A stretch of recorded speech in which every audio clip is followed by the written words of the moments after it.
Yang bisa saya lihat hanyalah setan bersulang untuk merayakannya. Dan wanita yang jatuh ke tanah di toko anggur sudah gemetaran. Di mana ini ras iblis yang dia kenal? Bawahan ras iblis mana yang dapat melakukan respons bulat seperti itu? Hanya mengangkat gelas anggur. Dan itu untuk memberi penghormatan. Ini adalah retorika yang mustahil di antara para iblis. Tetapi semakin banyak ini terjadi, semakin dia merasa panik.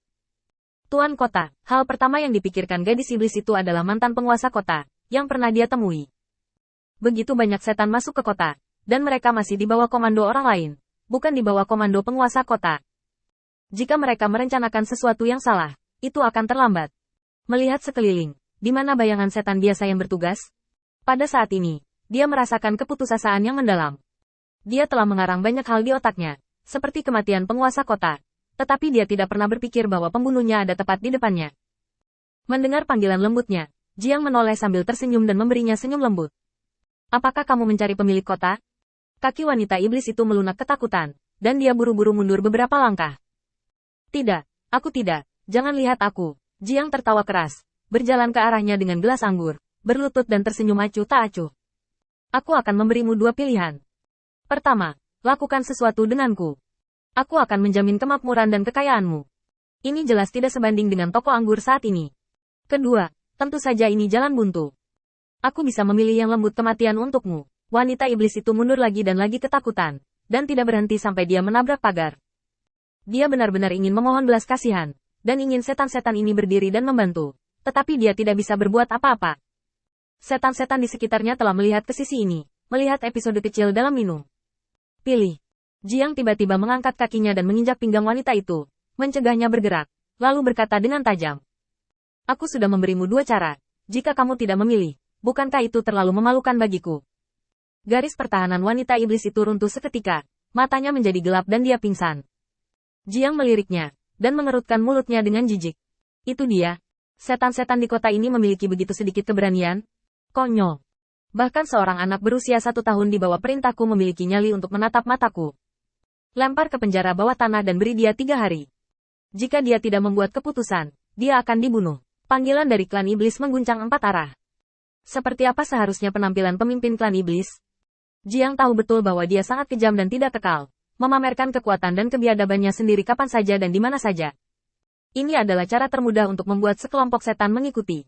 Setan ekstra di bawah komandonya semuanya diserap oleh metode ini. Setan selalu berperilaku berbeda dari manusia. Kembali ke meja anggur, Jiang melirik setan yang hadir dan mendesah. Masih menarik untuk minum dengan Feng Tianxing. Setan yang hadir mengangguk berulang kali. Mereka mengira Jiang berbicara tentang Feng Tianxing agar memenuhi syarat untuk minum bersamanya. Tetapi kenyataannya, Jiang hanya merindukan minum dengan Feng Tianxing. Jadi dia tidak perlu terlalu munafik, dan dia tidak perlu menekankan keberaniannya. Dia hanya mengatakan beberapa hal sederhana dan berbicara tentang beberapa topik di antara pria. Ia sangat menikmati suasana itu. Berkelahi dan membunuh bukanlah hal yang ingin dia kejar. Jenderal, bawahan saya baru saja mengetahui bahwa ada festival yang akan diadakan di kota. Kami para iblis harus mundur sementara. Jika tidak, kami tidak akan mendapatkan metode pemahaman. Jiang sedikit mengernyit. Kapan giliran iblis mundur pada festival umat manusia? Tapi setelah dipikir-pikir, mungkin ini adalah sesuatu yang Feng Tianxing dan Song Yi mainkan. Dan saya harus mengamatinya terlebih dahulu sebelum membicarakannya. Semua setan masuk ke toko anggur untuk minum. Kalian berdua ikuti aku keluar untuk melihat-lihat. Setelah selesai berbicara, Jiang pergi dengan 2 kroninya, yang sangat mencolok di tengah kerumunan. Hanya saja sifatnya yang mencolok tidak menyebabkan kerusuhan pada umat manusia. Mereka mengadakan festival hari ini dengan tertib, dan Jiang secara bertahap tenggelam ke dalamnya. Pada saat tertentu, sebuah ide berani tiba-tiba muncul di benak saya. Mungkin ini adalah dunia umat manusia. Tidak banyak pertempuran dan pembunuhan, dan tidak perlu memamerkan kekuatan kapanpun dan dimanapun. Ini adalah level terendah umat manusia, kehidupan yang damai dan bahagia. Mungkin, yang ingin disaksikan Feng Tianxing adalah pemandangan seperti itu. Lalu, dari sudut pandang ini, apakah hidup saya memiliki tujuan yang kecil? Tidak penting. Meskipun agak menyimpang, senyuman muncul di wajah Jiang. Melihat kerumunan yang ramai di depannya, merasakan kedamaian dan kegembiraan festival. Jiang secara bertahap membenamkan dirinya di dalamnya. Dan sebelum dia menyadarinya, fajar telah tiba.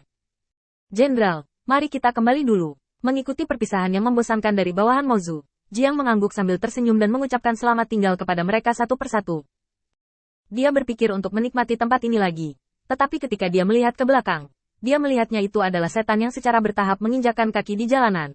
Mereka menginjak kemarin orang-orang Jepang merayakan berbagai barang yang tertinggal, berteriak-teriak dengan angkuh, dan memukuli dada mereka. Beberapa iblis sedang berbicara satu sama lain, berbicara tentang sedikit perubahan spiritual yang dia rasakan kemarin. Sepertinya dia hanya satu langkah lagi dari menembus kondisi pemecah kepompong. Adegan di depannya tiba-tiba berubah, dan Jiang membeku sesaat, tetapi masih menggelengkan kepalanya tanpa daya, dan menundukkan kepalanya untuk berbicara pada dirinya sendiri. Lagi pula, ini bukan waktu yang kuinginkan. Di balik penampilan yang makmur, akan selalu ada pertumbuhan iblis. Apa yang Anda lihat sekarang hanyalah sekejap mata, dan itu tidak akan pernah abadi. Dan di balik malam ini, Jiang benar-benar mengerti mengapa persekutuan Feng Tian begitu gigih. Setelah dia melihat semuanya dengan matanya sendiri, dan setelah dia melihatnya, dia tiba-tiba menyadari bahwa apa yang dikejar Feng Tianxing adalah kehidupan yang damai dan damai tanpa perjuangan. Ini bukan lagi kehidupan mimpinya, tapi kenyataan mimpinya. Dengan tinjunya terkepal erat, Jiang tiba-tiba mengangkat kepalanya, matanya penuh cahaya terang. Dunia ini harus seperti ini. Setan-setan di samping memandangi setan aneh ini dengan curiga, dengan sedikit penghinaan di mata mereka, tetapi kesabaran. Ini adalah sikap yang sering dimiliki iblis saat menghadapi orang kuat. Sekarang mereka tidak tahu seberapa kuat iblis ini, tetapi mereka tahu betul bahwa iblis ini sangat berbeda. Setidaknya mereka tidak mampu memprovokasi. Jiang melompat dan langsung kembali ke rumah tuan kota. Dia mengatur penggantinya dengan kecepatan yang sangat cepat, dan kemudian pergi. Dia akan menemukan Feng Tianxing, tidak mengatakan apa-apa, tidak melakukan hal lain, hanya untuk melihat-lihat. Embusan angin mendesing di telinganya, dan mata Jiang menjadi semakin cerah. Dia tidak berhenti sampai di depan medan perang, melirik, dan menoleh ke puncak gunung yang terpencil. Feng Tianxing dengan santai meletakkan secangkir teh di atas meja, seolah-olah dia mengharapkan kedatangannya. Duduk, Jiang Qingxiao menggelengkan kepalanya, langsung menuju tempat duduknya. Pertama-tama mengangkat gelas anggurnya, dan mengangkat gelasnya ke Song Yi di sampingnya. Tuan Songta, lama tidak bertemu.